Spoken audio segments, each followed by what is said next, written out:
All right, soldiers of the revolution, the permanent one true revolution to make the world work for everyone spontaneously in every way and live in harmony with the environment and peaceful social relations, using a property system akin to the lending library to achieve a greater level of abundance with minimal ecological offense. Attention, we are entering a new phase of the permanent war for what is right.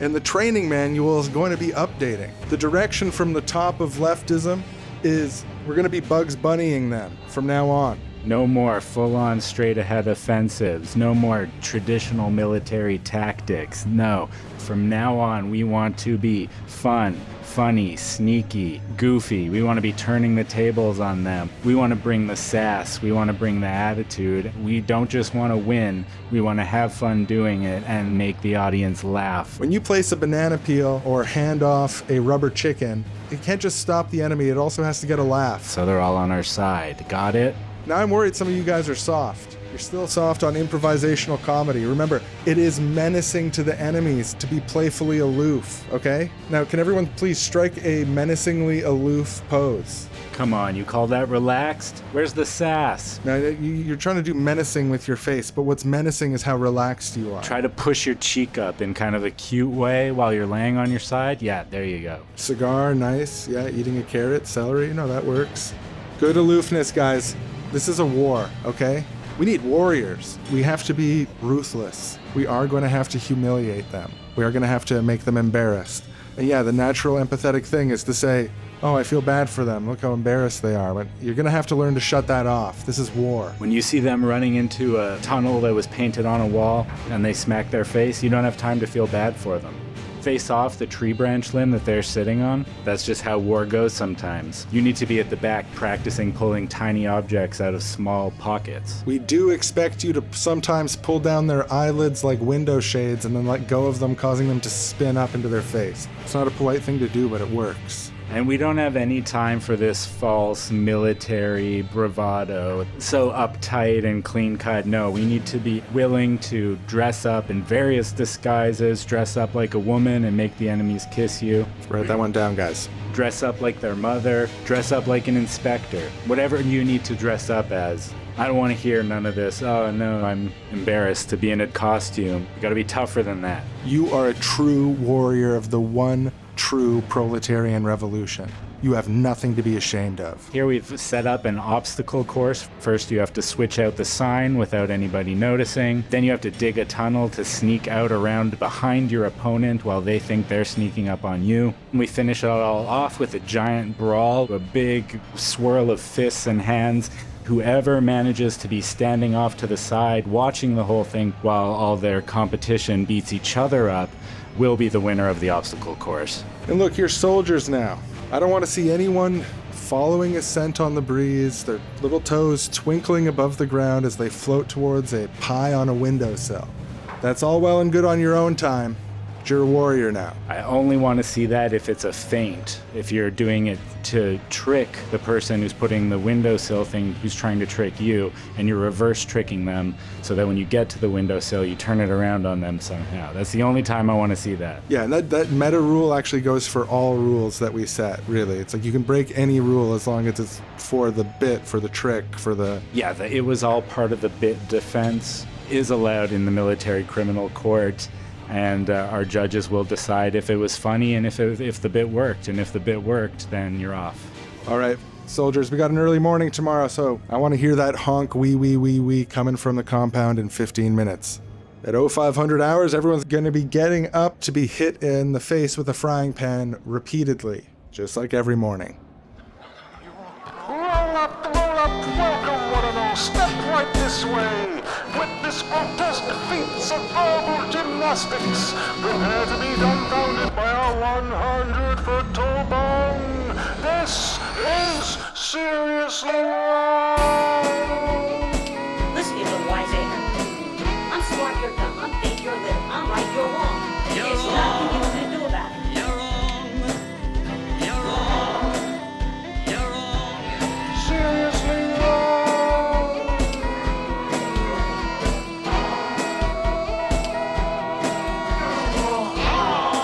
That's wrong. Now I'll show you how things really work. How things really work.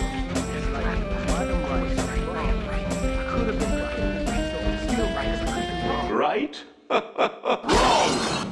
Hello, hi, how are you? And welcome back to the Seriously Wrong podcast. Hello, hi.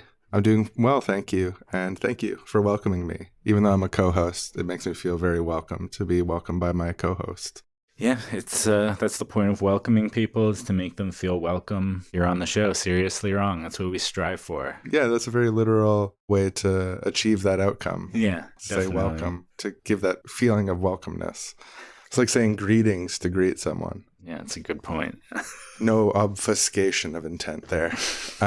So yeah, Bugs Bunny, the bourgeoisie. This isn't a concept that we... Yeah, we briefly touched on it in a Q&A episode about library socialism. It came up in our thinking. I think we've been circling around ideas like this for a while in various ways, but I think one of the core points here, one of the things that makes it feel like, oh yeah, this is like actually a bountiful perspective, a way of thinking about this that is useful, is thinking about how, the left is, we have less money, we have less power in most of the world than the right, than liberals do. And like, when you're in that position, you can't necessarily just like brute force your way to a win. Like if you're talking about a revolution, it's like you get all the leftists together to overthrow the government somehow. Like you're not just going to march into the government and take it over with you and your Twitter leftist friends. Yeah, I mean, it's not totally impossible under certain circumstances at certain times to have like a things militaristic, like change. Such things have happened before. Yeah. I'm not saying it's impossible in all contexts in all the world. I'm saying right now, it feels like if you want to win, you have to use things to your advantage other than just walking up to your opponent and like beating your chest and being like, I'm bigger and stronger than you, I'm going to win. This is a boxing match. Let's like punch each other and fight. It's like, no, we got to be a little bit more creative about this. We have to think about ways to kind of deke around them, to be a little bit more like Bugs Bunny, to have them chase us and run into a wall, to get them locked in an infinitely scrolling loop where they're just running down the street and the background is repeating itself over and over again. They tire themselves out. Then afterwards, you can march in there and swing and take the win. Yeah, no, as I've gotten sort of like deepened over the last 10, 15 years, as I've deepened my understanding of the left-wing politics, in particular class conflict, and this idea that the world as we've inherited it has been designed and run for the benefit of the super rich at the expense of everyone else. And they have all of these like defense systems against the politics that would enfranchise the vast majority of people against that power. Over the years, I've ran into different people who are like identify as Marxists or anarchists or even socialists or just leftists more generally, that have this position and like this disposition of being this kind of like hardcore militaristic, like discipline, like we have to be like disciplined militaristic fighters, and like we need to convince everyone to join us in forming this like People's Front, which is militarized and violent and is going to fight like with like and so on. And yeah, it's not that there's not contexts where that could make sense, but I've always felt like it didn't make sense to my experience of living in the world. And when I try to imagine a transition to a society that's, the type of society that we need, a democratic, ecological society where people's needs are met, where we challenge the hoarding of the rich, the hoarding of the political power of the rich, and we make a society where, using the logic of the lending library, we have everyone have access to more things and more experiences than their wildest dreams while living within the boundaries of the planet. That kind of transition, which is something that I think needs to happen globally. When I imagine that transition, I'm not sure, like if it did come to people fighting out in the streets with weapons and like taking territory and taking over buildings and facilities and so on, that would be a sign that some things have went pretty off the rails to get to that point. And I think for a lot of people who are sympathetic to the idea that we want to transition society the prospect of kind of like opening up that door of going down that path in that direction is going to be unappealing to a lot of people who actually do want to go in that direction, because they're going to be afraid for their own lives, the lives of their children. They're going to be afraid about their communities. This transitionary period is going to be massively uncomfortable. So yeah, I felt like we've been talking for a long time of like trying to think of what different possibilities actually exist, to kind of create an analysis that has possibilities. While recognizing that backdrop of, it is true that the ultra rich have all of these possessions, they have all of this power through money and ownership, and they do stack the deck against us in politics and media communications. They can fund people to fight against left-wing politics. They can fund people to fight against working class politics, and they have a huge toolkit of tools to undermine the momentum of political movements from the left. That's true, but at the same time, like, is there other doors? Yeah, I think one of the things about that kind of like serious revolutionary archetype, one of the things about that that's always seemed weird to me is it's so limiting. Like, okay, if you're thinking about Bugs Bunny and say Bugs Bunny's having a conflict with some character in his cartoon show, you could imagine a scenario where the bad guy has somehow roused an army and they're marching on Bugs Bunny. And in that situation, sure, Bugs Bunny's going to like put on the army helmet or whatever, and he's going to have his troops there and they're going to do what's necessary in that situation. When that situation comes up, then Bugs Bunny is flexible enough to be a military general if he needs to be, sure. And he'll probably still, you know, like run up and like pull the underwear, give a wedgie to the general on the other side just to humiliate him in front of his troops and decrease their morale before the battle even starts, that kind of stuff. But, you know, it's like there's nothing wrong with having that in your potential toolkit if that starts feeling like it's going to be where things are going, sure. But like the idea that this is the way, this is the one thing we need to prepare for, this is the only tactic that matters, everyone who's focusing on anything else is a problem, that like that has always just seemed so like weirdly narrow and fixated and unrelated to the world that we actually live in. Whereas like the beauty of, and you could be like, okay, how related is Bugs Bunny to the world we actually live in? And yes, there's some metaphorical distance there. But the idea of this playful trickster, Cheshire cat, smiling pest who knows how to slip in and around walls, get under your skin, make you spin around until you're dizzy, and then whatever. One of the brilliant things about Bugs Bunny or Wile E. Coyote or Roadrunner, I guess, is the good one in that situation, or like these cartoonish archetypes, is that they are flexible. Whatever situation they're in, they're doing something playful and clever in order to get one up on their enemy. It's that playfulness, that cleverness, that responding to the needs of the moment. There's a type of power in that situation that comes from not being serious all the time. You know, taking things seriously when you need to, but also having that flexibility of a playful spirit to find ways through and around the sort of typical channels that they want to channel people into. Because the power of the ultra wealthy or whatever, if they could channel this all into some military conflict and like crush the leftists again in that situation, they would love to do that because that's a battlefield on which they know they can win, especially as things currently stand right now. Yeah, a friend of mine, Luis, he drew a good metaphor for me. Picking up the boxing metaphor you were using was the same kind that he uses. Like people on the left, socialist types, we're not heavyweights, you know, like it's not that you can just show up to the ring and have the biggest muscles and do a knockout punch. We're not the Hulk, you know, we're up against the Hulk. Right. We're a featherweight, like we deke, we make the right punches at the right time. You know, like that's the boxing metaphor here. And the thing that kind of led to eventually discovering this phrase, Bugs Bunny the Bourgeoisie, and then starting to brainstorm of what it looks like to mingle class politics and the logic of cartoons.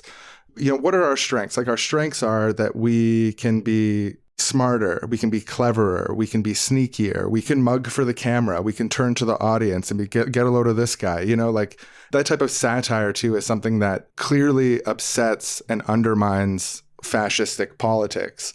One of the famous examples is there was like this radio show about Superman taking on the KKK. One of the things that was really effective about this radio play that undermined the success of the KKK in the United States is that it made a mockery of them. It made them fools. Like, you don't want to be part of this because it makes you a goof. Right. So yeah, like, and what are our strengths? Our strengths isn't that we're going to have the most tanks. Our strengths isn't that we can have like total like air, ground, sea, and information dominance. And that's just probably never going to happen. Like that would be quite a path. So if we don't have that, what do we have? Well, we have numbers. We have more people. We're more flexible. We can be clever. So yeah, what does it look like to exploit those advantages to humiliate, disgrace, and undermine the power of the super rich, to undermine left-wing politics? And that's Bugs Bunnying the bourgeoisie. And the more that I thought about this and the more we talked about this, one of the things that I found really resonant here is, the little guy in all these cartoon duos where there's an aggressor and then there's a chaser and the runner.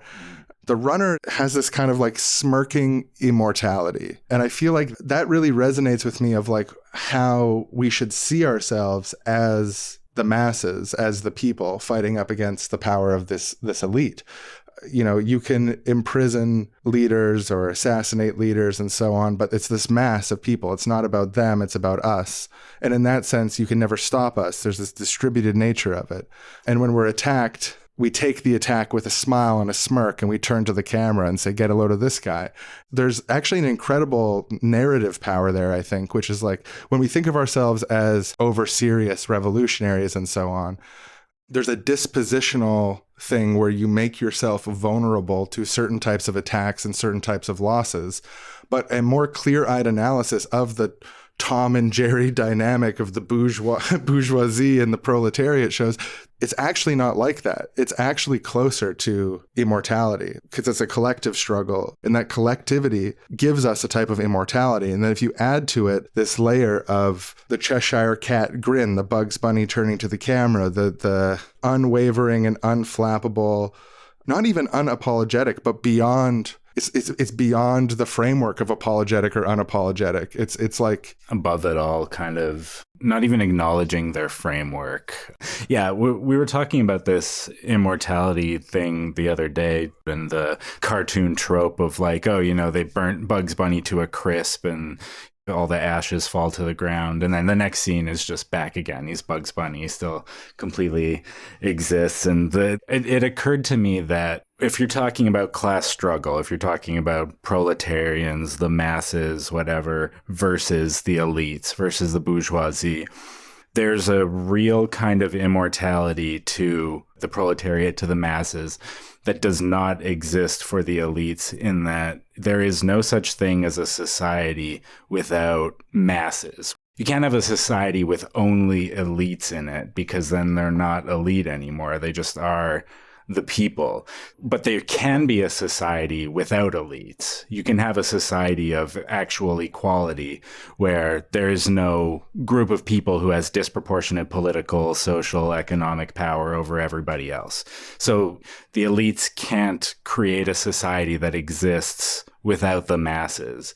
But the masses can create a society that exists without elites by simply taking away their power, and then they become the same as everyone else. They have the same amount of power as everybody else. They're no longer a separate class. They don't exist anymore. They can die. That social group can stop existing. They're vulnerable. The masses aren't. Like individual people are, obviously. There's a lot of harm that happens to the masses because of the actions of the elite. That's the whole reason that this struggle is important, or one of the major reasons why this struggle is important.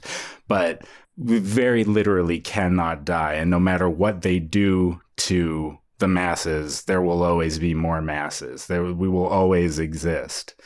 So there's a very sort of literal, structural, factual basis to this idea of the immortality of the masses, of proletarians, of workers. Yeah, and it relates to, in the Marxist framework, historical materialism is kind of this idea that it's not about these great leaders and ideas, but it's about these systemic processes, like the movement towards a classless society is one that is characterized by kind of like the material relations between the dispossessed and the powerful. It's not about like, oh, Karl Marx is such a great leader, he's this special genius, and if we lose him, we're fucked. In theory, I mean, obviously not everyone abides by this fully, but Sure. In theory, according to like the historical materialist thing, is like that doesn't matter. What matters is the inherent structural relationship between the masses and the dominating elite. And another thing that this connects to as well, like the Cheshire Cat kind of thing, is like when you read about history and the history of class struggle, the history of like labor struggle. We talk about the Haymarket martyrs, I think probably in the work week stuff, like the people who were killed by the state fighting for the 8-hour workday. This incredibly inspiring, beautiful stuff is their last words. They're being hung, like they're going to be killed immediately. And the last thing they say isn't, this is about me. One said, hurrah for anarchy. Another one, let the voice of the people be heard. That kind of shit is Bugs Bunny as fuck in the best possible sense. That's given inspiration to people for generations who see this stuff, is that in the face of death, in the face of oblivion, when you are allegedly defeated, like Bugs Bunny, you turn to the camera and you say, get a load of this guy, and then they fucking kill you, and then the struggle continues. That is a type of cartoonish, whimsical immortality that I think we actually really should try to embody in our perception of ourselves as the masses taking on the elite. I think ideally, really, like if that kind of framework and disposition towards this conflict is something that is generative of confidence, inspiration, also rooted in a real kind of like material analysis of the interrelationships between these groups. So the Bugs Bunny, the bourgeoisie thing, it kind of started as, I guess you call it a joke, like as a joking doorway. Yeah. But it's like the more that we've thought about it and talked about it, the more like I really think there is something here. Like if we can model like where we have organic leaders and stuff, or people who are put up on the stage, or people who are facing the gallows, if they can model that immortality, they can model that smirk, they can model that turning towards the camera and saying, get a load of this guy. It's incredibly powerful shit. Yeah, this reminds me too of the Pirates episode with Marcus Rediker. There was some like great gallows quotes there too from like pirates who are about to be hung. And that whole pirate episode, and I think part of the fascination with pirates is they're another group that have this kind of aura of like, not even just above it all, but kind of like, we don't care about your shit society. We do our own thing. There's maybe a little less like a direct challenge of like, oh, we're going to, take over and, abolish kings or anything. But there's that sort of like attitude a little bit there, that Bugs Bunny like attitude. And another thing that we talked about way back, we did an episode called Running and Hiding is a Revolutionary Act. And it was in this sort of same vein of thinking about like, okay, if our strength isn't that we're a heavyweight boxer, if we have to learn how to deke and like do these, like thinking about situations where the most strategic thing to do would be to run away from a fight and hide.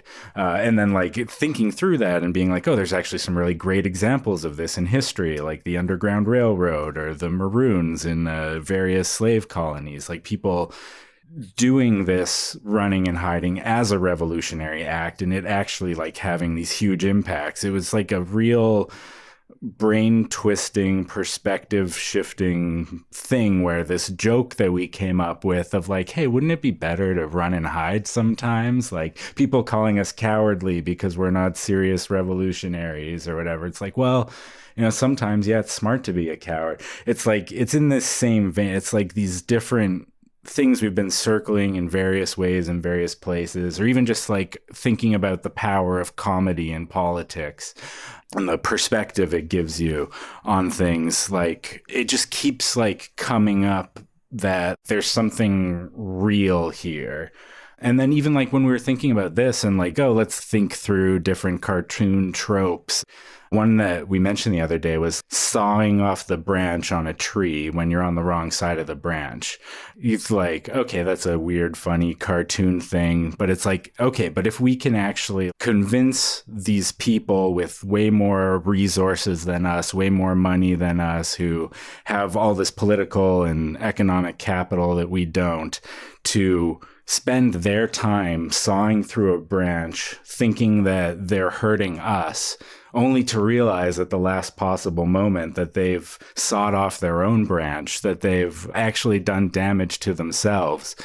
That's a beautiful thing. That's like... It's like art of war shit. Yeah, it's like using their own power against them. It's getting them to expend their energy to do your bidding. We don't even need to get a saw. We don't even need a saw. They have the exactly. saw. All you have to do is befuddle them. Yeah, they have the saw, they have the arms, the muscle. It's all them. You just have to like trick them and convince them to do this thing. Yeah, I think culturally we know this on some level too, because when you have stories of resistance in hopeless situations, it's almost always disguised as trickery. It's almost always outsmarting, befuddling, and so on. Right. That is like the last resort of the resistance, is to, metaphorically speaking, dress up as a woman and convince them to kiss you. Like that is... So I think in your average revolutionary mind, they understand that this is maybe part of the picture. Like it's alleged that even Vladimir Lenin dressed up as a woman to escape on a train at some point. Yeah, it's like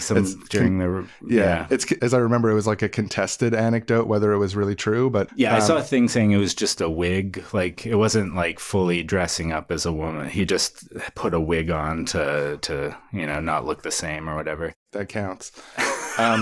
Yeah, so on the bigger thing of like comedy and politics as well, it is a well-known thing that left-wing people are funny and right-wing people aren't.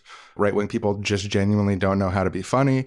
I think the reason why right-wing people aren't funny is they don't know how to model other people's brains, because right-wing people tend to be powerful and left-wing people tend to have less power. And part of having less power is imagining what your boss thinks, imagining what your landlord thinks, imagining what people who have authority over you think. And comedy comes from bisociation. So taking two seemingly unrelated things, finding the place where they intersect, and then creating a comedic dissonance that comes from, so like the example he gives in The Revolution will be hilarious is, I shot an elephant in my pajamas this morning. How he got into my pajamas, I'll never know. So on one hand, it sounds like he's in his pajamas shooting an elephant, but the wording is vague enough that there's this bisociation between two different things, and then that twist is what makes the comedy. In the same way, because the powerful can't imagine what it's like to be powerless, and you see this in like a recent example is in the Canadian election here, the Conservative Party was running an ad, old golf-playing boomers talking to each other about how times are tough, and one of the examples of times being tough they give is, I had to make a down payment on my kid's home because the economy is so bad because of the Liberals. Like, that is the embodiment of economic privilege, to get the down payment paid on your house. That is how you get into the property market as a young person in this society, with the gap between the cost of housing and the wages that people get. So it's like, times are tough right now. I was forced to do the absolute embodiment of economic privilege. Yeah, like imagining being a senior and having not only your own house, but enough money to offer your child to pay for their down payment on their house. Like, you won at that point. Like you have everything you need. And another thing on the comedy and politics thing. So I did an analysis once when I was really vibing on this, and I watched every presidential American debate that was ever filmed to test a theory. And the theory I had was the funnier candidate always wins. And I did not find a single piece of evidence to contradict that. I was like, why did Trump win? Well, in 2016, he was kind of funny. Oh, yeah. And in 2020, he wasn't. It just wasn't funny anymore. Like, the gag was over. He seemed kind of like evil. And then Biden was kind of funny. He's like, you shut up, man. That's kind of funny. Right. Reagan was funny. Even Bush Sr. was funnier than Dukakis. Like, Bush Sr. is not a funny guy, but Dukakis is a deeply unfunny guy. Yeah, Donald Trump has, like, he's a billionaire and he's a wildly out of touch person for sure. But he does have some of that, like, smirking above it all, Bugs Bunny energy. Like, he can convince you that he is the little guy standing up to the big guys. And you see that so much in the people who love him and support him, these like mega people who think that he's standing up to the deep state and he's taking on all that. Meanwhile, he's a billionaire and he's like installing all this, all these people into positions of power to increase the wealth. The only legislation he passed in his first term is tax cuts for rich people. You know, none of that really matters because he has this like aesthetic of, oh, he's gonna take down these elite Democrats or whatever. Yeah, and it's like he has this weird vibe where he can like fake that and everybody just believes it. But the left has the advantage of like, that's actually the side that we're on. So if we like show people that, if we like embody that, make people laugh while also getting one up on the enemy, tricking them, making them look like a fool. They're embarrassed that their like heart underwear has been revealed to the public. That's powerful. That is like extremely powerful. Yeah, no, and I think that is like, I think it's possible to build out a kind of class conflict analysis that says that sort of sneaking up behind the boss and pulling down his pants, revealing his heart underwear, that is like the key metaphor of revolutionary politics, that exposing them, like, and humiliating them and making it not cool and not fun to take their side. To be the fun side, to be the funny side, to be the immortal side, the laughing side, the side that turns to the camera and says, get a load of this guy. Like that. The side that gets smushed into a pancake, sticks their thumb in their mouth and blows, and they pop back up to full size again and just kind of laugh at you that you bothered trying to crush them because they cannot be crushed. Yeah, that's like... I was on the verge of making some grand claim. I'm like trying to think how to word it in a way. I don't know. But like, it feels like that is the shit. That is the path to victory. That is, in terms of winning the hearts and minds of the public, people love these characters. They love these archetypes for a reason. Everyone loves the little guy, the Jerry standing up against the Tom, the Roadrunner, this like skinny little meat bird, and this big menacing coyote. You know, everyone loves the little guy. Not just winning a fight, but winning a fight with style, being fun and funny, like making them spin around in a circle until they're too dizzy. All this stuff is like... Books need to be written about this. This needs to be common. Everyone on the left needs to agree with this and start implementing it. It's that's how I feel about it right now in this moment. And we, you know, heroes in media, in even in like, you know, highly politically suspect American media heroism, the hero's wisecracking, you know, like the hero, part of what is really cool about Han Solo isn't that he's the toughest and most serious. It's that he's disaffected, that he's above it all. Like, he's gonna die and he cracks wise. You know, and like that is a resonant character in culture, because I think on some level we kind of know aspects of this, like emotionally it's resonant, like that's what we want from heroes. And so who is the bourgeoisie? Like maybe the bourgeoisie is not Darth Vader. Like maybe the bourgeoisie is not the evil emperor. Maybe the bourgeoisie is Elmer Fudd. They're dopes. And yes, they have a big shotgun, and like, yes, they want to kill us because it's rabbit season. But if they point their gun at us, because we're above it all, we can turn the barrel back at them. We can bend reality and make them shoot themselves in the face. Yeah. That is a narrative that both has a materialist analysis underpinning it, a very serious Marxist style materialist analysis, but is also a narrative about ourselves that is enriching, that is confidence building. And without getting rid of the overall like kind of like masses versus the elite kind of materialist framing, when it comes to organizing, activating, and the conflict of it, a big part of that picture is actually the audience. And like the audience might be, you know, kind of, what's the Marxist term for this? The subgroup of the most developed part of the proletariat. I can't remember just blanking on the term. I don't know which. Vanguard. Oh, the vanguard. Okay. Yeah. So of the masses, you have a smaller group that's actively involved in the conflict, and then you have a larger group that is like materially tied to the conflict by their interests. That group is the audience. And like a big part of the conflict between the elite and the sort of like most politically developed warriors of the proletariat is actually not a relationship between this subsection of the proletariat and the bourgeoisie. It's also a relationship between the proletariat, the bourgeoisie, and the audience. So part of our role in creating these types of transitions that need to happen is like the entertainment, the comedy, the turning to the camera, humiliating the elite and exposing them is part of the balance.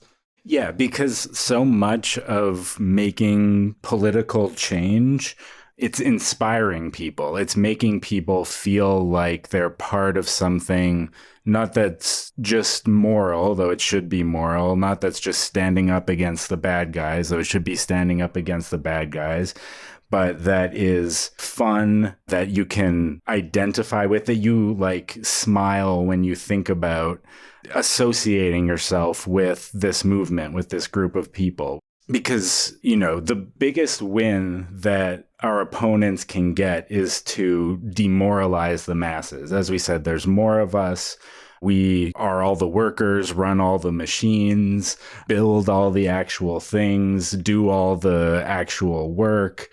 There's so much power there that the way that they can stop that power from being a threat to them, one of the myriad of ways they have for stopping that power from being a threat to them, is to demoralize people, to convince them that things can never change, to confuse them about what their interests actually are, trying to get them to support things that would hurt them by like making these arguments about, you know, trickle down economics or whatever. Oh, we get tax cuts for the rich. It's actually going to be really good for all of you masses, all you workers.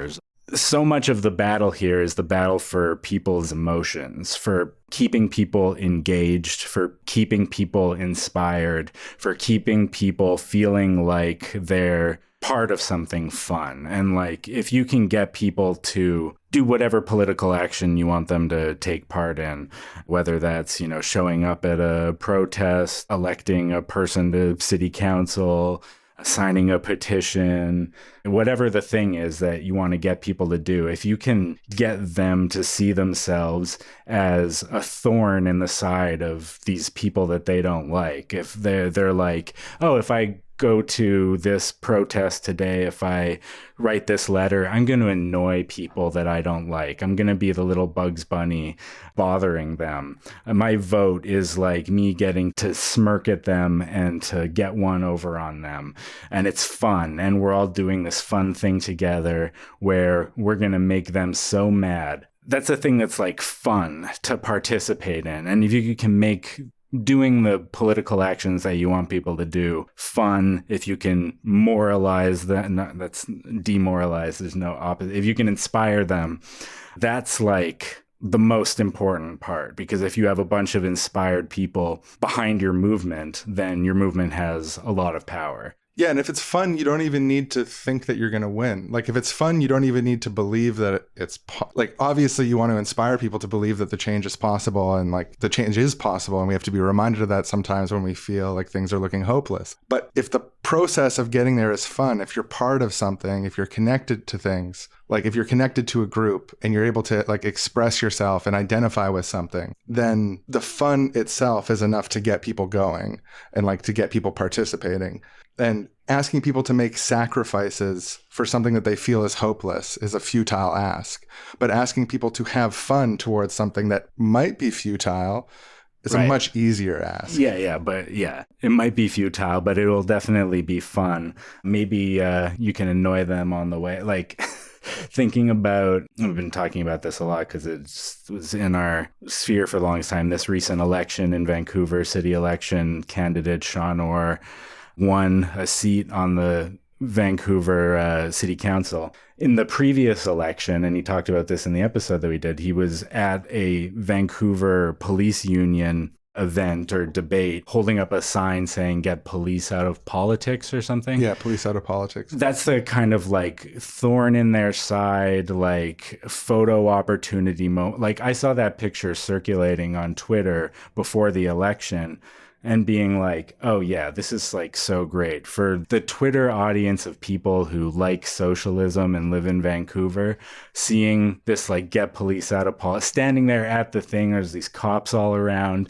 you're holding up this big sign, being this little like annoying thorn in their side there. You just imagine him like smirking, like holding up this sign. That's the right attitude. That's fun. It's like, yeah, I want to see more of this person being a thorn in their side in this context. It feels like inspiring. It feels like something you can get behind, that you are like, it's a joy to participate in. Yeah, another really fun, of all the stunts that we've done in the Cope universe over the last 6 years, my favorite is when Jean Swanson was running. I think this was in the 2017 by-election where she came in second. We did this stunt where we turned a van, like using art materials, we turned a van into a big Kleenex box. And then we drove it into like the richest area of town around all these mansions. And then she like announced that she was going to tax mansion. Like one of her platforms is to tax mansions to fund ending homelessness. Right. And then the Kleenex box was painted. This was my friend Daniel came up with this pun. It was G-Nex on the side. And it was like, Right. this is the huge tissue box for the huge tears that they're going to cry over needing to pay a little more in taxes. Yeah. Yeah, totally. That kind of shit is amazing. And it's totally Bugs Bunny. Yeah, definitely. It works on me for sure. I think there's a lot of people that it works on. And that's like, yeah, you know, you're thinking about that's electoral politics, or like the politics of trying to get a message out and get people involved in a movement and all that kind of stuff. But I think like another way in which Bugs Bunnying the bourgeoisie is interesting to me is even thinking about it in those terms of like what we originally brought up of these serious revolutionaries we need to be training for potential military conflict. There's like so much room even within that sphere. Let's imagine that we've somehow balkanized in North America and there's like a socialist militia, it's taking on the government, whatever. In that context, you're still going to want to use a lot of these Bugs Bunny-esque tactics. And you might be like, well, what does that actually look like? And this is another thing that we kind of have done an episode on recently, sabotage, like how people in small positions of not necessarily power, but crucial positions within organizations in different places can sabotage the goings on of an operation. By like, say, if you're like some middle manager in some organization, you can really gum things up by intentional miscommunications, not passing along information when it's needed, just delaying things, taking longer than you need to get things done, that kind of thing. If you somehow can get near an army base, so you put gum in their locks or sand in their gas tank, you can destroy thousands of dollars worth of their equipment. There's a huge tradition of this too around military conflicts. It's been used even by militaries. We did this bonus episode. The Simple Sabotage Manual was released by like the OSS, the precursor of the CIA. Yeah. And it was used against the Nazis. They were like training dissident Germans to, you know, put sand in the right place at the right time and so on to like interfere with their operations and all that kind of stuff too. Like if it comes to it, and sometimes it does, we're talking about machines of death. Like that has an inherent Bugs Bunny like quality to it too. Something so small as a piece of gum screwing up something as big as the death machine of Hitler. Yeah. Like that is transcendently Bugs Bunny in the most beautiful way possible. Yeah, absolutely. And yeah, like the OSS Nazi Germany thing, like the United States literally used Bugs Bunny tactics to defeat the Nazis. Like in that manual, they suggested switching the signs on things, which is just like, it is it's not even metaphorically distant. It's just doing a Bugs Bunny thing. And another example of that I found was this thing called the Ghost Army. These special troops in the United States Army in World War II, like 1,000-man unit. They had a bunch of inflatable tanks and then like a truck driving behind the tanks with giant speakers on it so that it sounded like it was actually tanks. And then like using fake radio transmissions, they had it all scripted out. You know, they're putting on a little play as if there's another deployment of like actual tanks coming for the Germans to trick them, to give them the runaround. So yeah, the idea that like Bugs Bunny tactics were essential in defeating the Nazis was just like fascinating to me. It's also like kind of the, you know, I don't want to get too far out of my depth here. I'm not like a military tactic person. I don't know a lot about this stuff. But the general idea of like guerrilla tactics has to do with like what can a less powerful person or army do against a much more powerful army. Thinking about the Vietnam War, they had like tunnel systems and traps, and they were doing like ambushes at inopportune moments and sabotage. We did do an episode on the art of war, kind of, or like the social justice warriors episode, I think it was. And I feel like a lot of the suggestions in there were also very Bugs Bunny. And again, I don't know how relevant a lot of this military context stuff is, but it comes up a lot when you're talking about making broad changes to the way society works at a fundamental level. And for, you know, not horrible reasons. You look at history, you look at who has all the military power. It's not, you know, it's not a completely out of your mind thing to be thinking about on some level. But yeah, it's inspirational and generative to me to think about how this framework, imagining what would Bugs Bunny do, WWBBD, in all these different situations, yields interesting answers that are like, oh yeah, that's like, it's a bit kind of unconventional or how you would think, but like it's actually really smart. Applying across all these different contexts, it's like, yeah, another one of these kind of like silly ideas that we toss around sometimes, and then the more you think about it, the more you're like, oh no, wait, there's some real shit here. Yeah, like if our strength is that we're smart and cool and we're funny and we're tricky and we can't be killed. Yeah, let's use that. Hello, everybody, and welcome back to Bugs Bunny or Not, the famous show where we adjudicate. I think I'll be adjudicating this episode. Yeah, you'll be adjudicating this episode. I'm going to give some last words, some famous alleged last words of mixed verifiability. The sequence is also called Famous Last Words. I kind of thought of it as a variation on Nailed It or Not. Just whatever's being thrown at you, you can say whether it is Bugs Bunny or not. What's up, Doc? Yeah, and I mean, there's only so many famous last words. I mean, you'd be limiting the... Yeah, that's true. It's a much broader frame. Here's some alleged last words. These are mythological last words. Mm-hmm. Tell me if this is Bugs Bunny or not. I know you've come to kill me. Shoot, you're only going to kill a man. Yeah, I would say yes, that's Bugs Bunny last words. Your first play. Come on, put down a card. You know, it's interesting now that I'm just, you know, diving into this. Last words tend to be like, oh, they said something important and forceful. There is an energy of like, if you can say something clever and witty, that can be good in a last word. But I think they're really looking for that sort of inspiring, noble, almost like grand. It's not as funny as I would want a Bugs Bunny. That's the only reason I'm hemming and hawing a little bit. But as far as last words go, as far as how funny they can get within that constraint of needing to be, you know, last words, within that, I would say that these last words are very Bugs Bunny. It's very Bugs Bunny to point out that, you know, even now when you think I'm losing, you're actually going to lose in the end. And even if you kill me, you're still going to lose in the end. And I'm, to the last minute, I'm going to point that out to you and maintain that Bugs Bunny energy. I think, yeah, it's great. It's Bugs Bunny. You had a close call, Doc. Yeah, somebody must have twicked me. Whose alleged last words were they? You didn't. Allegedly, Che Guevara.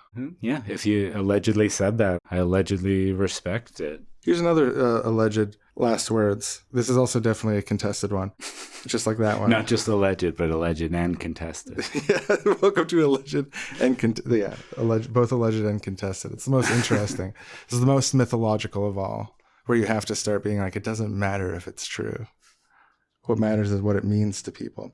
Such a fine sunny day and I have to go. But what does my death matter if thousands of people are awakened and stirred to action? I'm in a weird position in this episode, actually, because I really like that quote, but I feel like my thoughts on whether it's Bugs Bunny or not are pretty similar to the last one. Like, I would say yes, for a lot of similar reasons to the last one.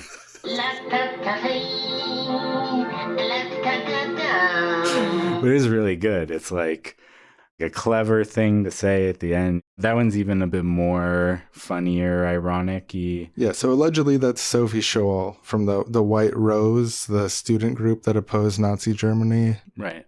Nice. Opposed Hitler. There was a certain couple years on Facebook that you saw a lot of Sophie Scholl, in my experience. She had her moment. There are more than 200 million of us. You can't hang us all. Alleged. That's a great alleged last words. And yeah, I think it also... were you selecting these to have some of that Bugs Bunny energy? Were you just tipping the scale to begin with? Yeah.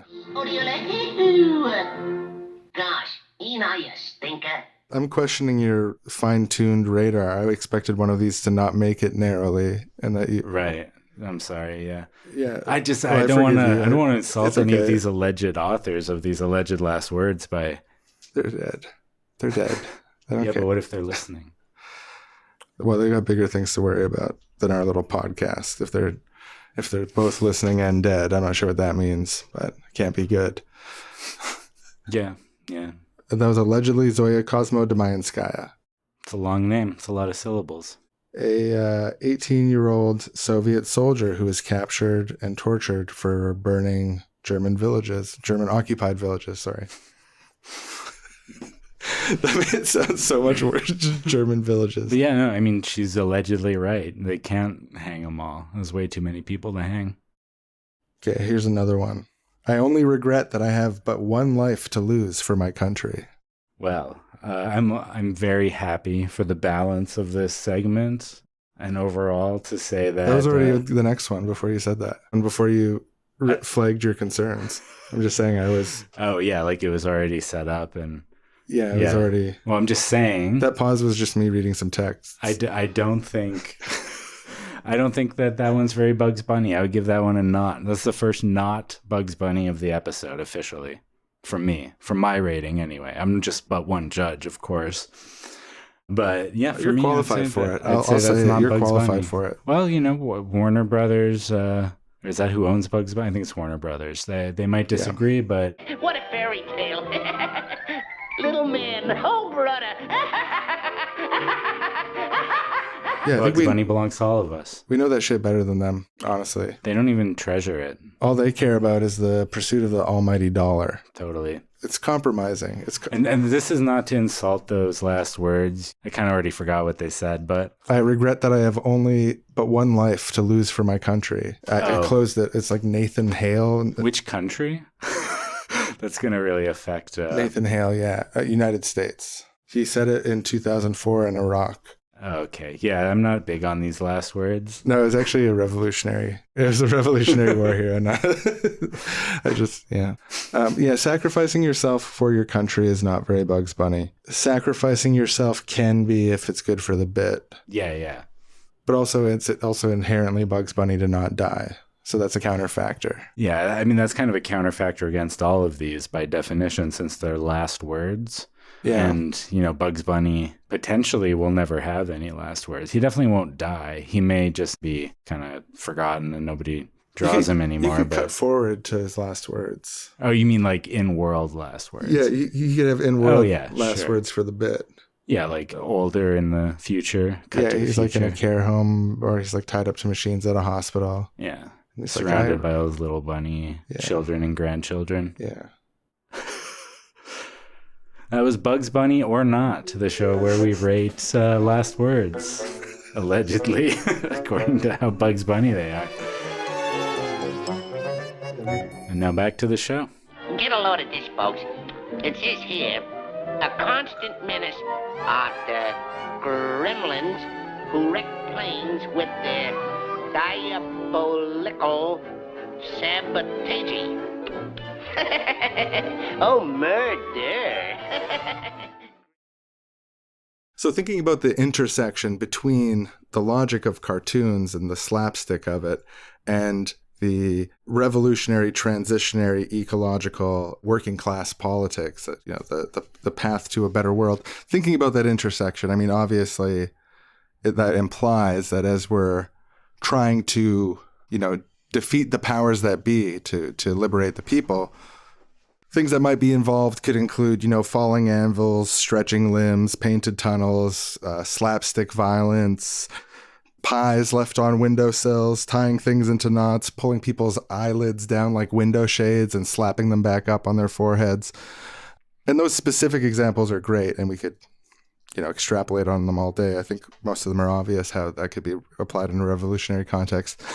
But there's some deeper principles here. These are principles that we can take from the world of Bugs Bunny, the smiling, winking, trickster world of cartoons, the whimsical, like you think about this, cartoons didn't exist for millions and millions of years. And then for some reason, when we started to get together and figure out that if you flip between the pictures, you can make them move and you can add music and sound effects, the first thing we did was make people bonk each other on the head with hammers and like flatten themselves into pancakes. Yeah, they start spinning little birdies around their head and they're like in a daze. Yeah, and we embodied these immortal human characteristics of trickster gods into these anthropomorphized animals. And we did that across, like, this wasn't like one company did this. This was like the way that like the world of drawings and then cartoons and then animated cartoons. For some reason, this emerged from human psychology back to us, immortal trans-cultural trickster gods reflecting themselves back to us in the form of Donald Duck and Bugs Bunny. Yeah, when something that obviously deep in the human experience and the reality of humanity itself reveals itself to us in a situation like that, you're a fool not to pay attention to the lessons there.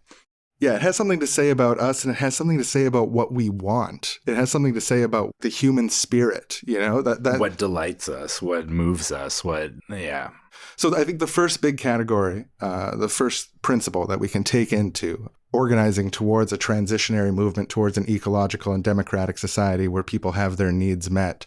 And ideally, it's organized like a great lending library in ecological balance with the planet and with meaningful economic and social equity across every mechanism, moving ever towards greater frontiers of ethics, morality, reason, and organization. Tricksterism. So our drive, the human love of the trickster is something that we can harness as a power, as a mass movement to challenge the powers of the elite. And a lot of other things here fit under this, but our image of what the proletariat is this like trickster, this distributed trickster with godlike powers, like that is what the bourgeoisie would be afraid of. It's always smiling. It's always creeping. It's always hiding. You can hit it on the head with a hammer and it springs back up. We never know if when we're chasing them, we're going to run smack into a painting that they were somehow able to run through, or whether the branch that we're trying to saw them off is actually the one that we are sitting on. We don't know these things because they trick us so well. That's part of the power of the trickster archetype, is this like crazy making scenario where like you have them going this way and darting that way, and then they're all turned around and they don't know what they're doing. And like, there's so much power in that, in being able to be that puppeteer person, the person who's controlling the character, who's running this way and then that way, falling precisely into your trap. Yeah, I think also part of this too is it's a weird, I'll just try. This is a little more, this is like tricksterism 102, not 101. I'm like, this is too advanced for this part of the episode. But reality bends around your protagonist in these stories, and that should be our mythology of ourselves. Like the path is always going to be cleared for the proletariat to escape from Elmer Fudd.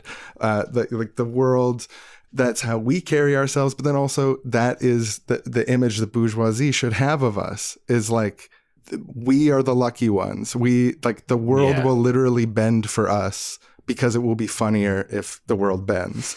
The universe is co-conspiring as part of our trickster nature, as a collective mass that's more than the sum of its parts. It's like the world itself will conspire for our success. I think that type of, what do they call it? Pronoia? It's like the opposite of paranoia. Yeah.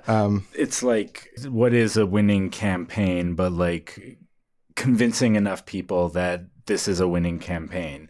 Then if enough people believe it, it's true. There's a reality making function of acting as if something is true.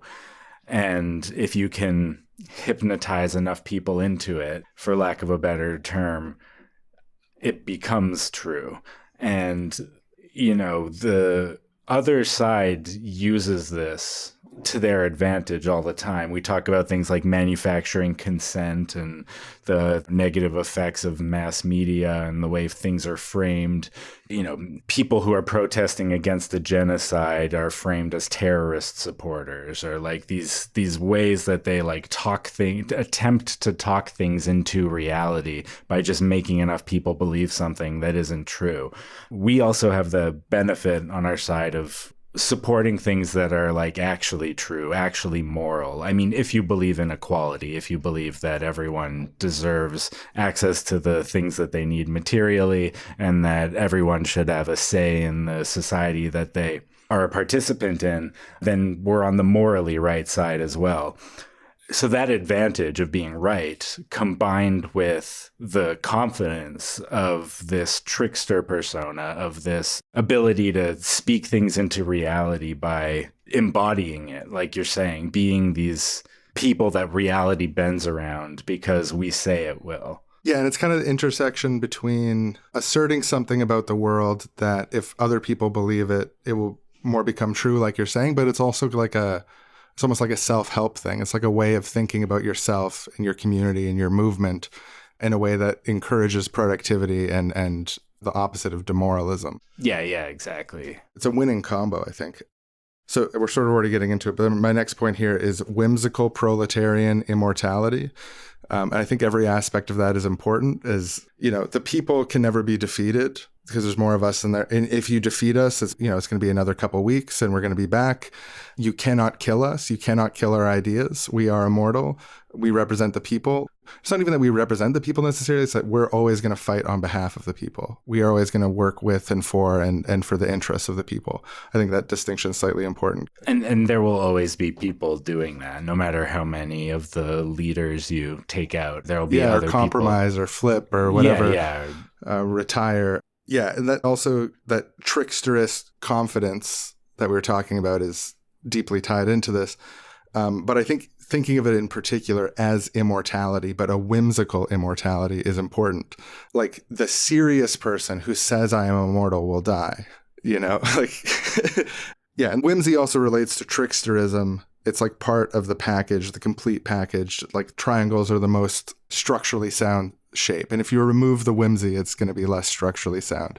Yeah, I think, there's a time and place for different emotional sort of, like you think about an immortal archetype of something that cannot be defeated. You have like a phoenix rising from the ashes or something like that. That's a powerful sort of awe-inspiring take on the idea of immortality. You're like, oh, it's so beautiful. It's this bursting back into flames, rising from the ashes, etc. There's room for that as well as inspiring immortality of the proletariat. But it feels to me more sustainable, like that feeling of awe of rising from the ashes. That's like a moment. You can't reliably create that. You can't reliably make people feel awe-inspired. But you can reliably embody a whimsical sort of playful nature. someone coming back, they're burnt to a crisp, and the next scene they're back like blowing a raspberry at your face and laughing at you again the next time. It's like, that's funny 100 times in a row. If you watch a phoenix rise from the ashes 100 times in a row, by the end you're like, yeah, it's great, they keep coming back, but it's not that same awe-inspiring every time. And you can run jokes into the ground too. Obviously you got to vary it and keep it funny, but there's something like, you said more stable, or a more, I can't remember what word you just used, but like it does structurally sound. It does feel more structurally sound in a way. This whimsical attitude is like it's a hard baseline. It's the I'm rubber, you're glue. It's like being flexible, being able to fit into different situations and respond to them and bounce back again. That's like, if you can get those inspiring moments, great. But as far as a baseline, a bedrock, you want to have that rubber band energy of just bouncing back. So the next one here on the list relates to this as well, in a way. Humiliation and exposing and humiliating your enemies, exposing and humiliating the Elmer Fuds. Yeah. Sneaking up behind them, pulling down the pants and showing their underwear with hearts on it, metaphorically speaking. And the way Audit the VPD. Yeah. Part of what makes whimsy so structurally sound is that you are making yourself impervious to humiliation, and you're creating a territory where the serious people have a vulnerability and the non-serious people lack that vulnerability, and then you have another mechanism, another line to take advantage over the enemies that have advantage among almost every other thing. And then you narrow down the conflict to a place where that distinction matters. So we expose and humiliate them. We make it fun and funny. We make it uncool and undesirable to associate with the exposed. And you have a fun party of whimsy where everyone's rubber, where like you're not serious enough to take a hit to the ego. Yeah. If there's anything that like online discourse, as hellish as it can be sometimes, has taught us about the human psyche and about people, I think two major things is that everyone wants to be on the side of the person who's laughing and not the person who's mad. So if you can humiliate them, that makes them mad and it makes you laugh. So that's like a huge win for you. And the other thing is that people love to be a thorn in the side of people they hate. If you can make Elmer Fudd block you on Twitter, you and your friends are all laughing. You're sharing that screenshot. Bugs Bunny's liking it. Fucking everybody's liking it. You're the most popular person because that makes us happy. When we see people doing things that are horrible, someone pestering them and at least getting one in here and there and landing a punch or like pulling their pants down and exposing them even better, like that's amazing. And it can do huge damage to people. That's another thing we see in online discourse is if you find when you pull the pants down, sometimes they crash out. Yeah, or like sometimes they crash out, or like their underwear is, metaphorically, it's revealing that they've like done something grossly illegal or immoral in a major way. You can seriously undermine people by exposing that kind of stuff. So yeah, humiliating people is good on a bunch of different levels. The right people for the right reasons. Yeah. At the right time. Yeah, of course. Yeah, and if you're thinking, oh, what horrible violence to humiliate people, like yes, this is us being steel-eyed revolutionaries. Yeah, we're talking here about revolutionary tactics. It's not always going to be pretty sunshine and rainbows. Yeah, it's not singing Kumbaya. Yeah, sometimes we're going to have to pull someone's pants down, revealing the little hearts on their underwear, and they're going to blush, and all the kids are going to laugh. Yeah. And yeah, does that make us as bad as them? Well, that's a valid debate to have, but let the historians debate it out. Sometimes you just got to do what you got to do, Yeah, this is the people we're fighting for. My God. Another principle: fun, funny, cool. That's what Bugs Bunny's like. He's cool. Bugs Absolutely. Bunny. It might not be the first thing you think about him, and I think coolness can be misused as a violent tool of exclusion. And don't get me wrong.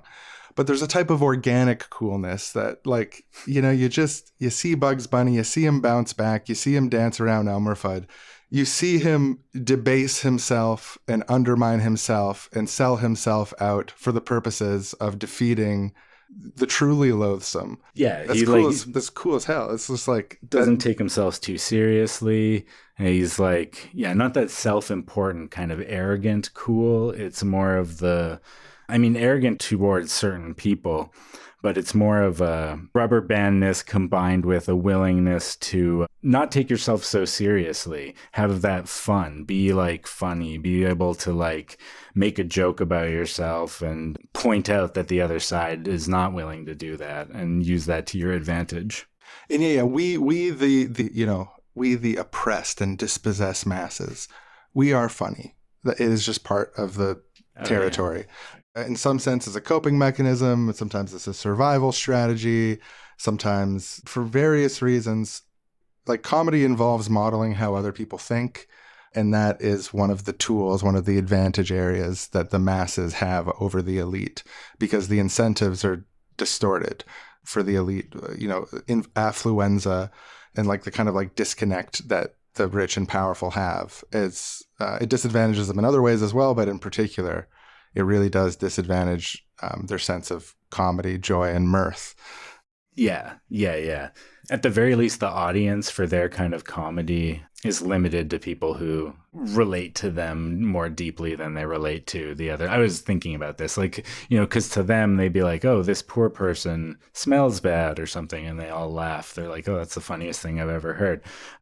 But like, it doesn't land for most people because they're insulated. Their audience is inherently smaller because they're a smaller group than we are. So when we're being funny, we can be funny to more people, and it's an advantage. Yeah, and that kind of like right-wing powerful comedy is like really narrow, one-dimensional, and typically cruel. Which comedy is subjective, but shit's not funny. Yeah, no, I agree. Next principle, disguise, the use of disguise, the use of misrepresentation of the self. But I want to narrow into something more specific, which is whimsical disguise. It's not, I think the ideal Bugs Bunny disguise is one that Bugs Bunny style disguise in the context of class war is a disguise that your fellow workers, your fellow masses can recognize you through. Like Bugs Bunny applying a mustache. Right. It's a disguise that's oriented towards tricking only the enemy and tricking no one else. It's the perfect, and it's on a spectrum, but that's the perfect Bugs Bunny disguise, because then you're also playing to an audience. I was thinking about this in like trolling online, right? Where like you and your friends all have alt accounts at the same time and you're committed to some bit together. I've done this like a handful of times in my life. So funny. It's like so more extra funny knowing who's really saying it. But like how they're representing themselves. Or like one thing that I used to do is go into like Canadian right-wing groups and pretend to agree with them, but then make like counterintuitive arguments back towards like left-wing principles and stuff. And people would always message me like, I saw this. It's so fun. Like that was really funny or whatever. Yeah. Which isn't true for most of my posts on the internet. Like You'll get a lot of private messages being like, hey, I saw that was a great post, man. But yeah, it's something about seeing you through the disguise, getting what you're doing, seeing how it's like throwing this subtle wrench into the mix of the ecosystem of this right-wing place.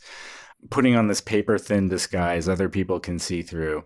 There's a subtle tactic there where you are like redirecting them. It moves their energy to a place that's different from where it would be going.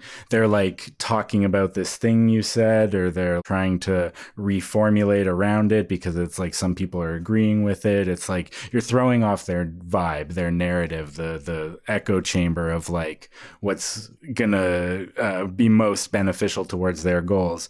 And at the same time, creating this edifying experience for the audience who is in on the joke, is in on the disguise. And yeah, it's great combination. Yeah, like one of the best things Sacha Baron Cohen ever did was getting Dick Cheney to sign a waterboarding device.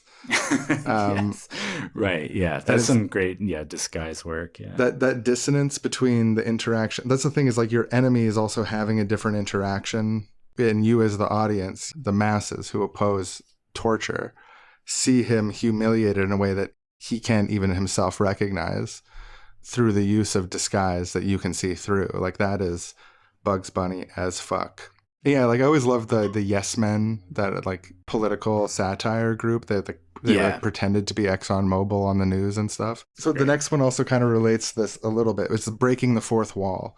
You know, a lot of the cartoons characters, a lot of these trickster gods will turn to the camera and make some side statement or explain something, or maybe they're even like falling off of a cliff and they like pause and turn to the camera. Oh, what did I get myself into? Right. The garbage can of the Flintstones says it's a living. You know, like there's something profound there too. Another semi-related concept in revolutionary politics that I want to talk in more detail about in the future is like information politics, and like how we can use information for like you look historically, like a lot of these successful movements are connected to newspapers or connected to like a movement over radio or things like that. Like broadcasting is important and sharing information is important. But the breaking the fourth wall, it's got a trickster element, it's got a playing to the audience element, and it ideally has an informational element.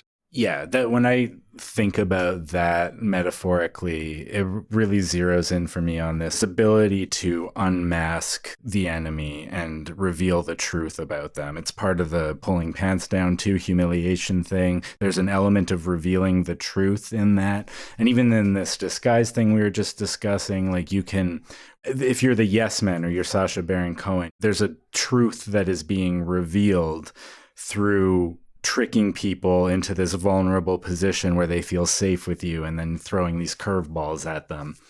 And so much of the ruling ideology that keeps people unequal, that keeps the power of the wealthy intact, involves a kind of tunnel vision where like certain truths can't be acknowledged. They have to be systematically kept out of the discourse, kept out of people's understanding. And if you can culture jam that, if you can break into it and talk to the camera and say what's actually happening, if through your disguise you can reveal the truth, the hidden truth about what they don't want you to understand about the world, if you can break through their reality tunnel, their hypnotism aura field around them where they have all their conservative working class people, or they got the spiral eyes and the bad guys standing at the front of the crowd, hypnotizing all of them. But you sneak in there with a disguise and like at the right moment you like say the thing that's true and the audience understands and the spiral eyes are broken and you have revealed the truth. You've humiliated the enemy and had fun doing it. And that reality is punctuated with pausing to turn to the audience and make them part of it in some way. Like there's winks and nods to what people are. Winking and nodding people makes them feel included too, like they're in on it with you. Yeah, it's part of what makes the trickster profound. And it's also an opportunity to, enrich people's understanding. And then so finally, the biggest, I think this is like the one that the people least convinced by the trickster proletariat Bugs Bunny narrative can find a use for, which is, these cartoon heroes, these elastic band heroes that no amount of anvils can stop, whose feet twiddle above the ground when they're floating towards a pie on a windowsill, and who, when they sleep, they go honk, wee, wee, wee, wee, wee, wee, wee, and a little like feather goes up and down above their mouth as they sleep. These immortal trickster heroes of the pantheon of human psychology. They use the power of their enemy against them. Bugs Bunny isn't the strongest, but he always beats the strong. And it's because he gets them to punch themselves in the face. Yeah, he ties their shotgun into a knot and then he fires and it's pointing back at his own face. And then Elmer Fudd has blown his entire cap open and his head is scorched. And Bugs Bunny didn't have to fire a single shot. Yeah, and Bugs Bunny wouldn't fire a single shot unless it was going to be very funny. Right. No, yeah, totally. Elmer Fudd is a literal hunter coming after Bugs Bunny with a gun. But you don't see like Bugs Bunny being like, oh, I have to be a hunter now. He might put on a hunter disguise for a moment if it's like part of the bit, if it's working well. But, he's not like I'm going to try and beat him at his own game, become him, but more strong. Bugs Bunny knows that's not his strength. So yeah, if someone's bigger than you are, that means it's harder for them to change directions and move, and they have more momentum. So again, yeah, if you can just keep them moving until they don't realize they're about to go off a cliff's edge, when they look down, it's not going to be pretty for them. Yeah, a tank turns slowly. The big guy is also lumbering. He can't fit through small cracks. Yeah. Part of being creative and smart and tricky in a way that the trickster god of the proletariat should be is recognizing where their strengths leave weaknesses and recognizing where your strengths are and then trying to narrow the conflict to a place that's focused on your strengths and not theirs. And the great thing about using people's power against them, it's not just like effective, and it's not just the strategic option in a case where you're outgunned, although those things are true. It's also, there's kind of like an ethical angle to it to me too. Like I feel like in our moral intuitions, like for like is acceptable. Like someone attacks you, so you attack them back in an identical way and not an iota more, and you're justified. This is like moral common sense. Turnabout is fair play is the way that's phrased. But even beyond that, the ultimate moral, this is probably like near universal human intuition, is that the brute who harms themselves and is at fault for their own wounds, that is just desserts in the purest sense. Like if you point a gun at someone and it backfires and you blow your own face off instead, now nobody likes faces getting blown off. Yeah. But there's something inherently satisfying about that scenario to our Yeah, absolutely. Yeah, you like tried to scam someone and they ended up scamming you back, or they like it backfired on you somehow. You threw down a banana peel and then ended up slipping on it yourself because you weren't paying attention. So funny. What movie is that? It's like a Buster Keaton. I don't know. Holy shit. I'm going to link it in. I'm going to find it and link it in the description. There's this Buster Keaton movie, this Buster Keaton sequence that is about him trying to make someone else slip on a banana peel, and he keeps on slipping on it over and over and over again for like 10 minutes. And I'm not exaggerating when I say it is one of the funniest things I've seen in my life. Like it is actually, like sometimes old comedy doesn't hold up. But like this is like, when I saw this as I started watching more Buster Keaton movies, I was like, Buster Keaton was like a genius in a way that I totally underestimated his game. Like He made me cry laughing at a banana slipping sequence. Like he's kind of like, he's like the reason banana slipping is a thing. Is like this so profoundly impacted the comic instincts of a generation. This sequence is so amazing. So yeah, it fits the trickster test. It achieves moral plateaus that are actually beyond what the average person would aspire to if you can, if they saw off the. It's both just and funny, which is that's potent. Yeah, and like there's sort of a schadenfreude, just desserts like that. Yeah. That it's hard to. I'm trying to think of some other paraphrase for what that feeling is. So satisfying though. It's maybe it's just satisfaction. It's like narrative satisfaction. Right. Because we want to believe that people who do wrong are punished for it. It's like a psychological framework to help make make sense of the world in a way and not be overburdened by the randomness and the agony of it all.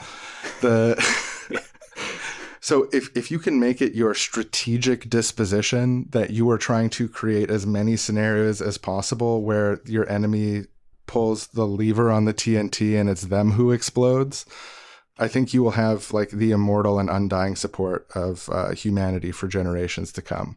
That is so ethical. I only just clicked for me now, the ethical angle of it. Right.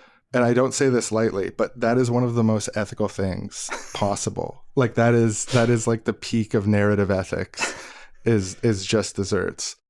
I have a real, pacifist streak where, ideally I'd love it if the TNT didn't explode at all and you realized that you were wrong and you changed your mind and came around and we all sat in a circle and sang Kumbaya. Yeah. I would love that. But we're materialists here. Yeah. In terms of like reality and hard-nosed, like, people who come around and truly change this, great. But there's going to be some people who aren't going to do that and aren't going to stop until they slip on their own banana peel, or the grenade that they threw out their window, you installed like a U-shaped pipe that puts it back around into their other window behind them, and they don't see it land on the floor behind them until it explodes. And, they're not going to learn their lesson until that happens. And I can't say, you don't hate the good for the love of the person, I wish we'd all come around in a completely peaceful way. But, as an alternative to that, them being exploded with their own grenade, I'll take it. I'll enjoy it. I'll do more than take it. I'll fall asleep with a smirk on my face.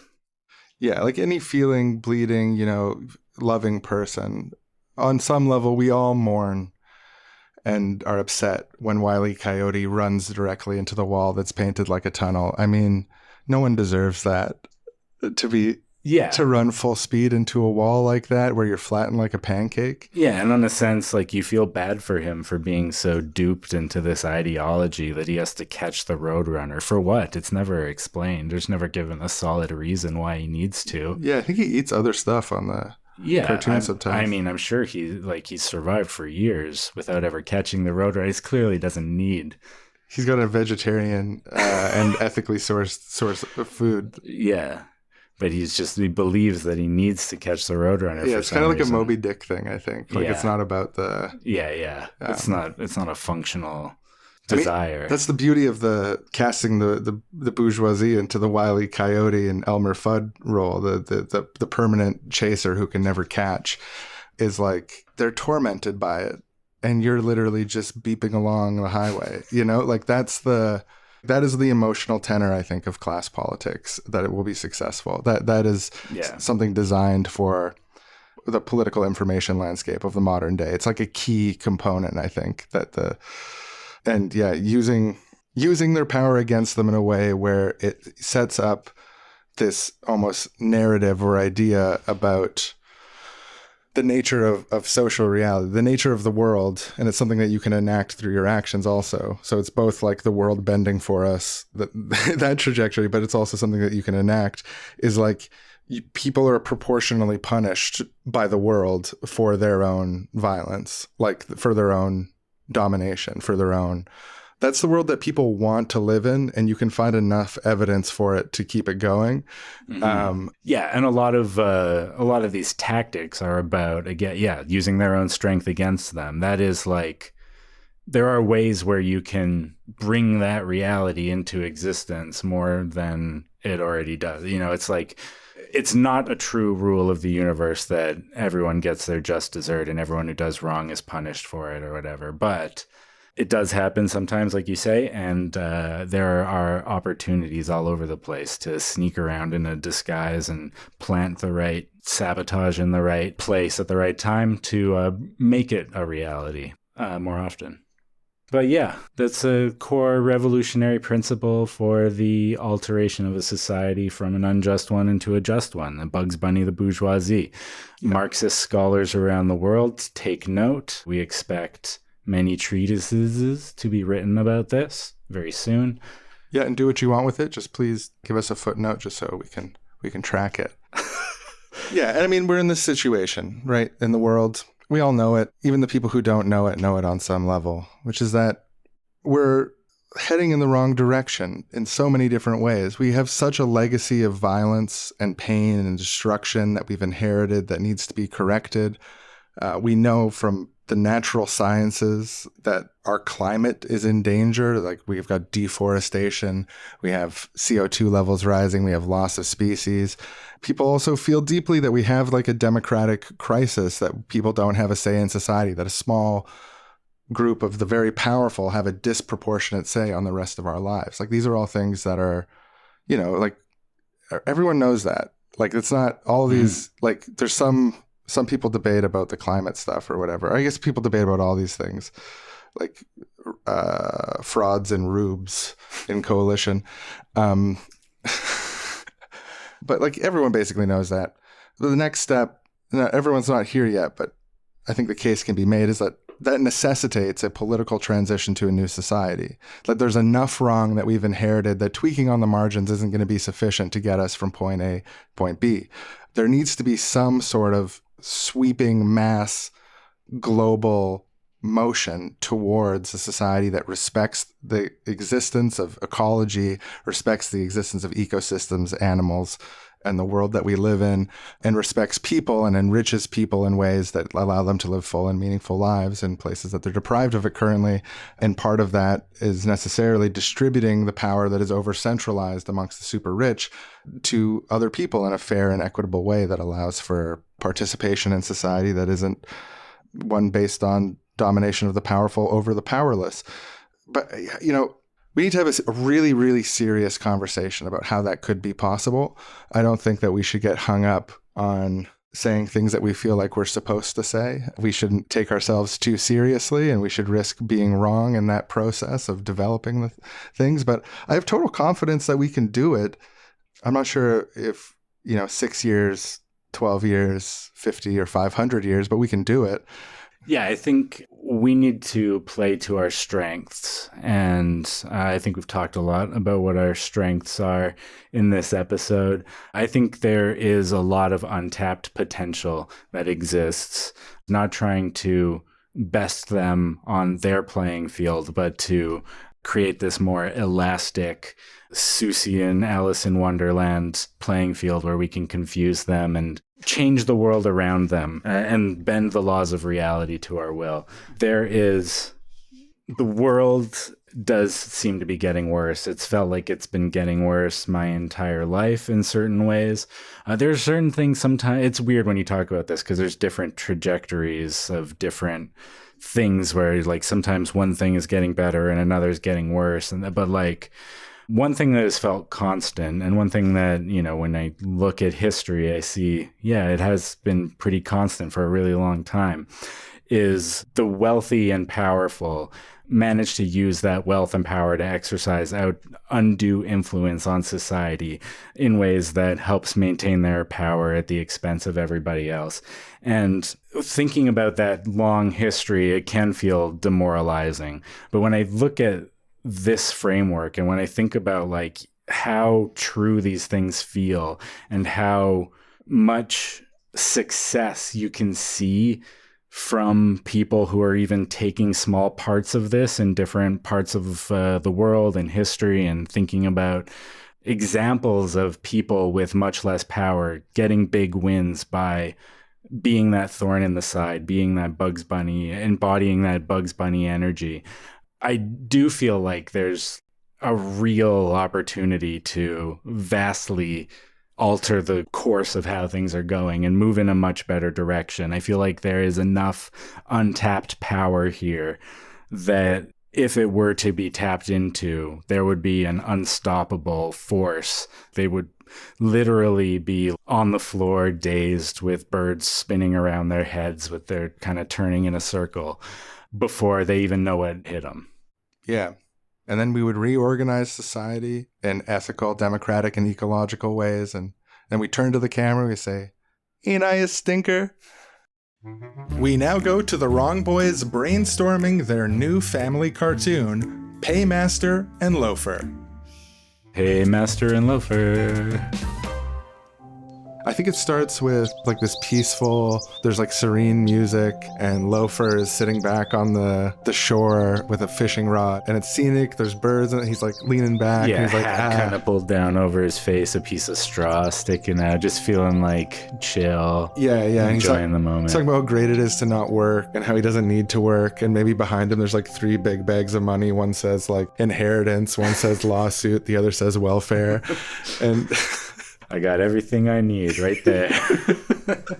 So Loafer's kicking back, he's fishing, and then he gets up, lights a big cigar, and he like turns over and there's a grill, and he like flips all the lobsters over. And then we cut over, we see Paymaster, he's like a boss, he owns a factory, and he's like crunching up a newspaper, just like staring at him through binoculars. He's like, "Loafer." Yeah, nothing makes him angrier than loafers, and this is like the loaferiest loafer.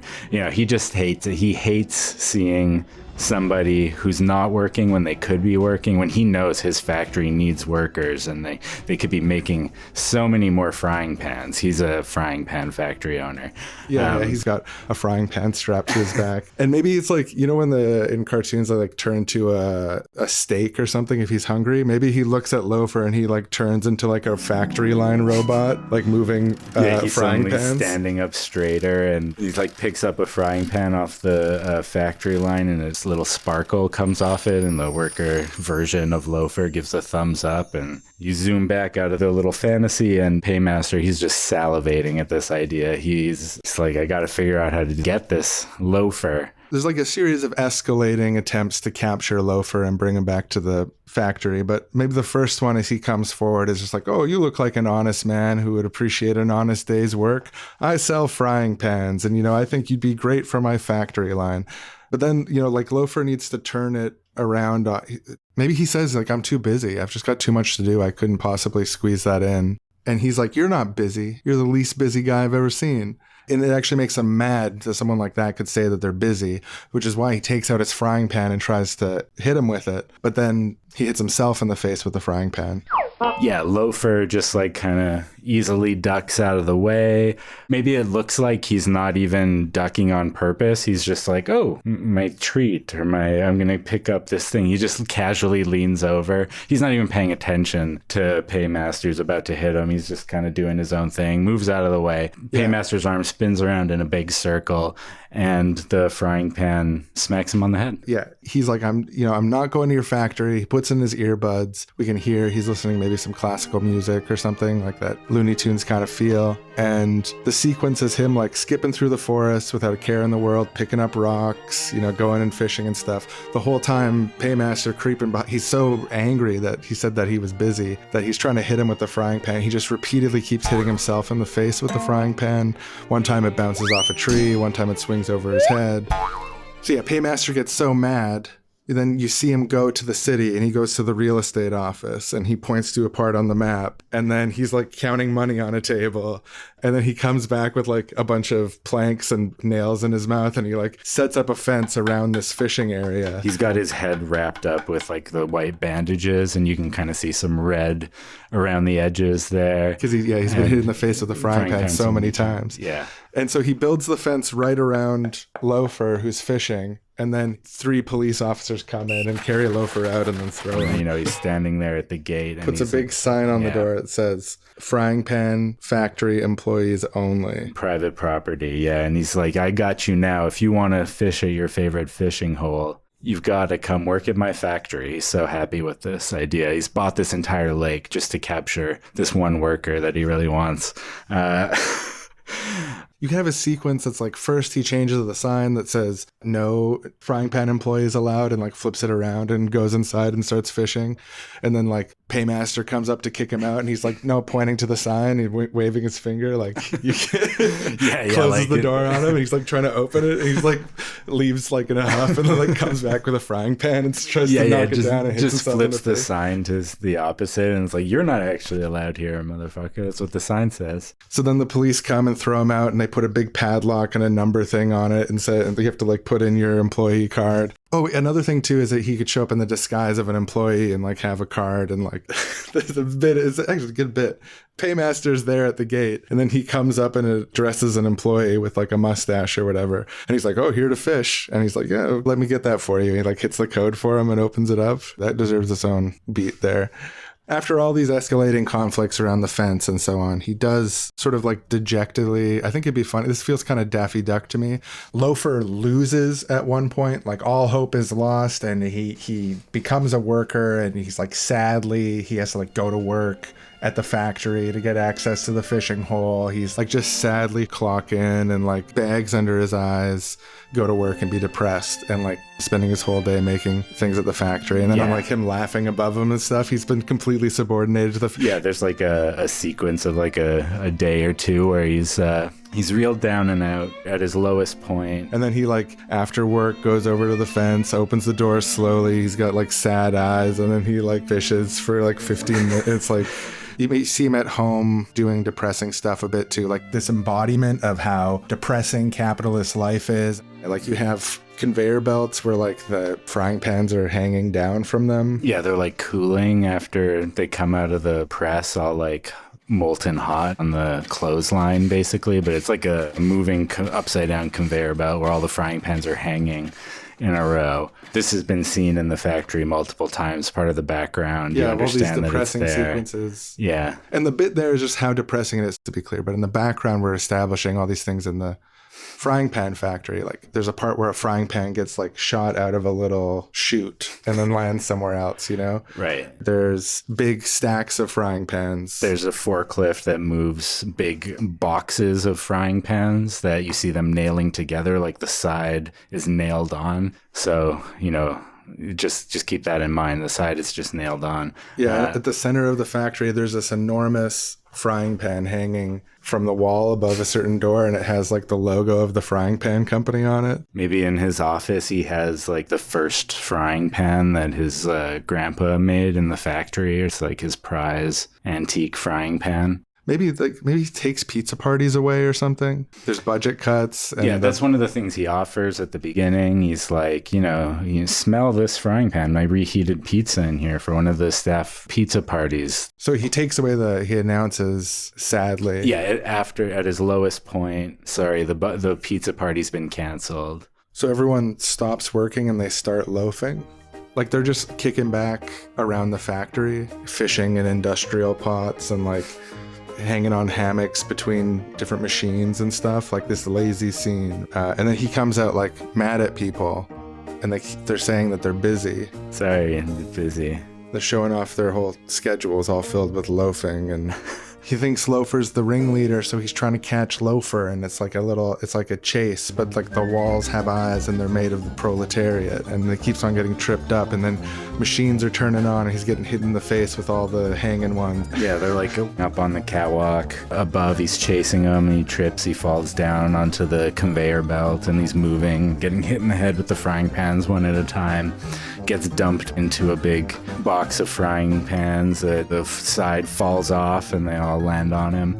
Chases him up into the offices, and he's got his grandpa's famous frying pan. He's chasing worker with it. They go in one door, and then it's that shot of the hallway, and then they run in the other way, and the worker has the frying pan, and he's chasing him. It's been reversed, and then there's a bunch of workers chasing the boss, and the boss chasing a bunch of the workers. This direction, that direction. Yeah, he like locks himself up in a closet, and on the wall there's a picture of him and the police chief shaking hands and smiling, holding frying pans, and he picks up the phone. And you see on the other side, the police chief is cooking on the cast iron frying pan. Oh, I need your help or whatever. And then he like looks down at the frying pan, and then he looks at the wall of his kitchen. It's all like covered in frying pans of different sizes. And he kind of gets, determination in his eyes. And then you see like just tons of police cars pulling around the factory, and they're all just coming out with guns and stuff. And then they're turning the frying pan, shooting machines out, and they're getting hit in the face. Oh, when the police officers, when they shoot, it bounces off frying pans and hits them. Yeah, you use frying pans as a shield. All the police are just shooting, like unload, like they're like, oh, I'm taking fire, and they're just like all shooting into it, and then they're all just being shot, and then eventually they're all just like on the ground, like holding their legs and stuff, bleeding. They just shot themselves. And then, yeah, I don't know. I feel like the fence has got to come down somehow. How do we win at the end? Yeah, I think probably the Looney Tunes way to do it is like capture Paymaster, and they tie him up in his chair, and then they have like guys in suits come with contracts, and it's labeled all detailed, union fair deal for the workers, and they like make him sign it, and they give him another contract, making him sign away the fishing hole to the commons and making it a public park. He's just like crying, and there's all these like boxes, and one says like sick days. He's like crying and putting money into it. The other one says vacation benefits. He's like crying and putting money into it. Health insurance, crying and putting like just the final shot is just him, the boss, crying and having to like pay out to the workers. That's his little vault door behind him is open, and you can see that the money bags are severely depleted. There's a bunch of empty money bags beside him. Yeah, or there's all these men in suits that have like sashes that say union on them, or one of those says health insurance and stuff. They're like walking in the vault and pulling up big piles of money, and he's just like crying there. There's wheelbarrows full of men in suits that are like clearly labeled with sashes of like representing different. Yeah. The last sash guy's like wheelbarrow fees. Yeah. Yeah, and then he's back at the fishing hole, chillaxing, just like the first scene. All is well with the universe again. And so, yeah, that's it. That's Loafer and Paymaster. That's it. Well, thanks for listening to the Seriously Wrong podcast, everyone. As usual, do subscribe to us on Patreon. You can subscribe to the feed there for free, but we also have bonus episodes. So there's extra episodes if you subscribe there instead of elsewhere. Occasional bonus episode, and there's also paywalled bonus episodes if you donate that sweet $6 a month to become a Seriously Wrong certified beautiful genius. Deep thanks to everyone who's already doing that. You allow this show to happen, and we are deeply and genuinely grateful for that. Yeah, we wouldn't be able to do these hard-nosed episodes about revolutionary tactics if we weren't independent. And so we really value that independence that we get from being a listener-supported show. And you make it all happen. If we were getting that Soros money, Soros, maybe he's okay, he's liberal on some things, better than some other billionaires, but, he wouldn't want us revealing these true secrets of how to take down the billionaire class for good forever, He would put the kibosh on this. So the only way we can bring this hard-hitting stuff to people is if you sign up on our Patreon. Yeah, supporting independent media is important, but especially the independent media that unlocks the deep keys to the final skeleton key to reorganize society. Yeah. But that's all, folks. Roll up, welcome one and all. Step right this way. Come steep your toes into the sea of moral degeneracy. Ski dip in the muddy waters of ambiguity. Experience the violent revolutions on a roller coaster of rhetoric. Witness grotesque feats of verbal gymnastics. Prepare to be dumbfounded by our 100-foot tall bong. This is Seriously Wrong.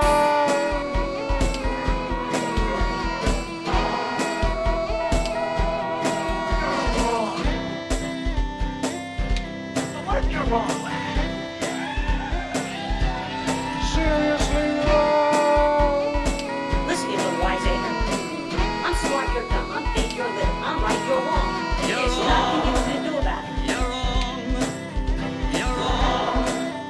You're wrong. Let's just say I know how a bill becomes law. Oh, that's easy. First, it's introduced. Then it goes to committee. Then... Wrong! That's wrong! Now I'll show you how things really work. How things really work.